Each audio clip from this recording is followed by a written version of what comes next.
Bismillahirrahmanirrahim. Dear students of class 10th, Assalamu alaikum. Students, today we are going to discuss the model paper of chemistry that will be taken in 2026. Students, ये paper एक model paper है जो कि तमाम patterns जो follow होंगे exam में उसके मुतालिक फेडरल बोर्ड ने इसको जारी किया है। और चूँकि इस बुक का कोई पुराना पेपर मौजूद नहीं है, लिहाजा मैंने इसका मॉडल पेपर जो है ना इसको सॉल्व किया है। तो आप लोगों ने इसको गौर से देखना है, इस वीडियो को आखिर तक देखना है और साथ ही आप लोगों ने जो है ना एक पेन और एक रजिस्टर सामने रखना है और आप लोगों ने इम्पोर्टेंट पॉइंट्स जो है ना इसको आप लोगों ने नोट करना है, ठीक है। तो अभी हम इसको 3 हिस्सों में करेंगे। एक सेक्शन ए है जो कि 12 मार्क्स का होगा और इसके लिए टाइम अलाउड 20 मिनट्स का होगा। इसी तरह सेक्शन बी और सी करेंगे। तो हम अभी करते हैं 1 बाय 1। तो लेट्स स्टार्ट।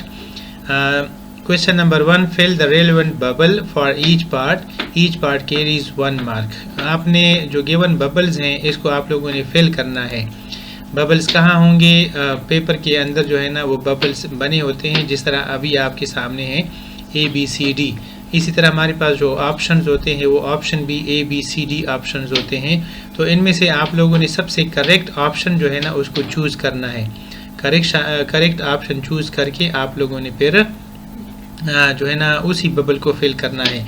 जैसे फॉर एग्जांपल क्वेश्चन नंबर 1 है, which one of the following compound is found by the reaction of aluminium hydroxide with sulfuric acid।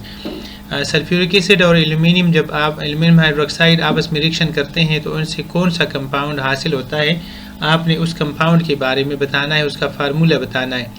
तो यहाँ पर हमारे पास जो गिवन फार्मूला है ऑप्शन सी में वो करेक्ट फार्मूला है, क्योंकि इसके मुताबिक Al2SO4 होल थ्राइस। ये इसलिए ठीक है क्योंकि सल्फेट आयन की वैलेंसी होती है या चार्ज होता है 2 और एल्यूमिनियम का चार्ज होता है 3। इन दोनों को जब एक्सचेंज किया जाता है तो एल्यूमिनियम के नीचे हम लिखते हैं या उसके सामने लिखते हैं Al2 यानी 2 लिखते हैं और SO4 को ब्रैकेट में क्लोज करके सामने लिखते हैं 3। लिहाजा ऑप्शन सी इज़ और करेक्ट ऑप्शन। और जब भी आपने करना हो तो आपने ऑप्शन सी को फिल करना है, जैसे कि अभी मैंने इसको फिल कर दिया है। Number 2, marble buildings are disintegrated by acid rain because of the reaction of acid with calcium sulphate, calcium nitrate, calcium carbonate और कैल्शियम ऑक्जेलेट। तो ऐसा है कि जो मार्बल होता है उसका फार्मूला होता है CaCO3। लिहाजा मार्बल जो है वो कैल्शियम कार्बोनेट होता है और जब मार्बल बिल्डिंग्स को हम किसी एसिड के साथ रिएक्ट कराते हैं या एसिड रेन उसके ऊपर पड़ती है तो उनके साथ जो उसके अंदर कार्बोनिक एसिड होता है या एसिड रेन के अंदर जो एसिड्स होते हैं वो कैल्शियम कार्बोनेट के साथ रिएक्शन करते हैं। लिहाजा इसमें भी ऑप्शन सी जो है ना that is the right option. और आप लोगों ने जो है ना थर्ड ऑप्शन को सिलेक्ट करना है, उसको आपने फिल करना है कि जैसे अभी मैं इसको फिल कर रहा हूँ।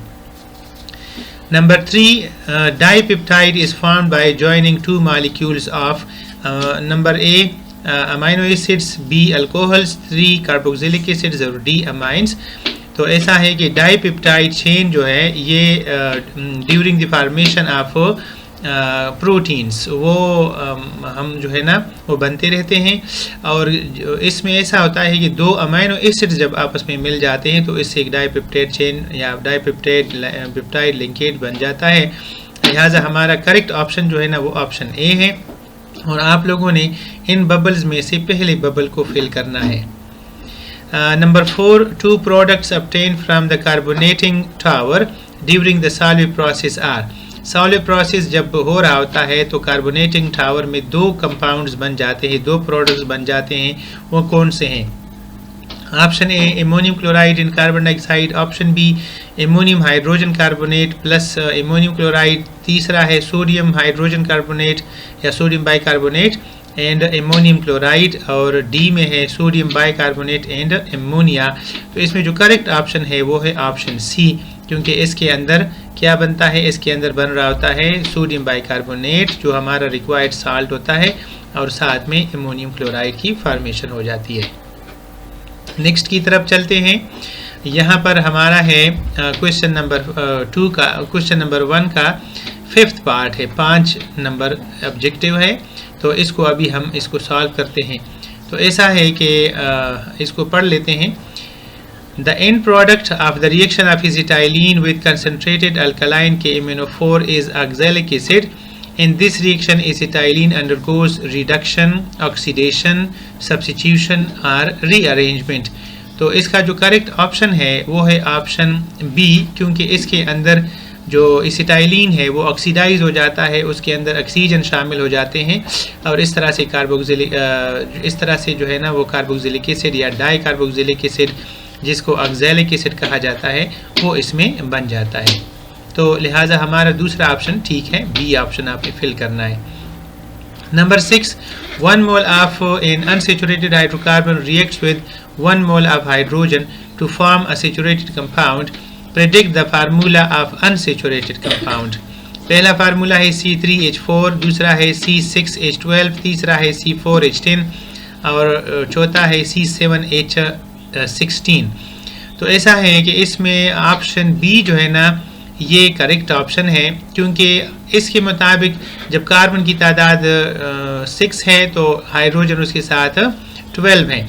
तो इसका मतलब ये है कि ये CnH2n फार्मूले को, जो जनरल फार्मूला होता है, उसको ये फॉलो कर रहा है और इसके अंदर जो है ना एक डबल बॉन्ड प्रेजेंट है, तो हाइड्रोजन के साथ इसका रिएक्शन होगा। लिहाजा हमारा सेकंड ऑप्शन करेक्ट ऑप्शन है।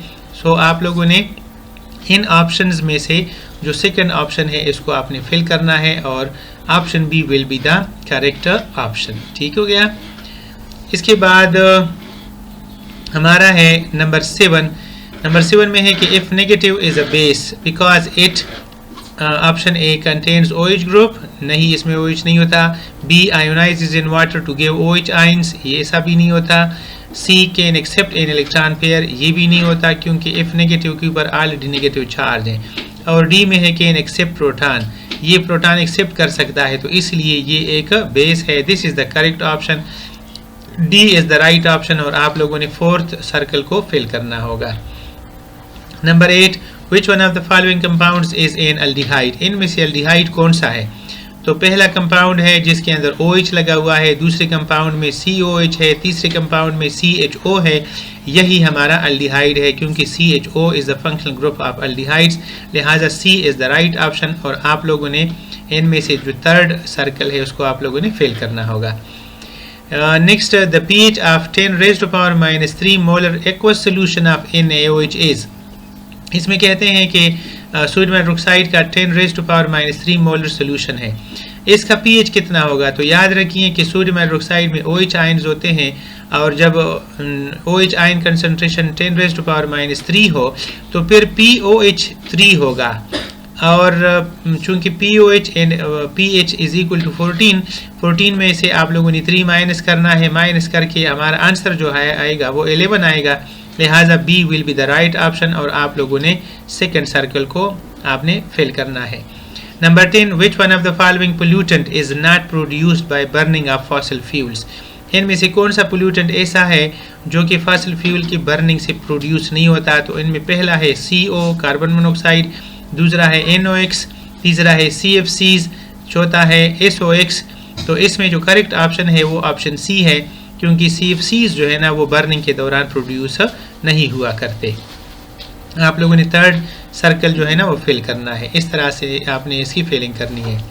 इसके बाद है number 11, for a reversible reaction given below the unit of KCAs, यानी जो इक्वेशन गिवन है वो है 2SO2 plus O2 gives 2SO3।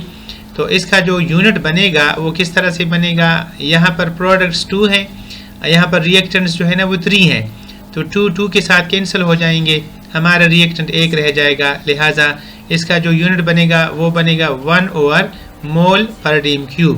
या अगर हम इसको फिर सिंप्लीफाई करें तो जो करेक्ट यूनिट बनेगा वो होगा dm³/mol। लिहाजा हमारा जो ऑप्शन है वो option A is the right option और आप लोगों ने ए को फिल करना है, पहले सर्कल को फिल करना है। Number 12, the composition of matte produce during metallurgy of copper is, ये CU2O और FeS होते हैं। लिहाजा आप लोगों ने बी ऑप्शन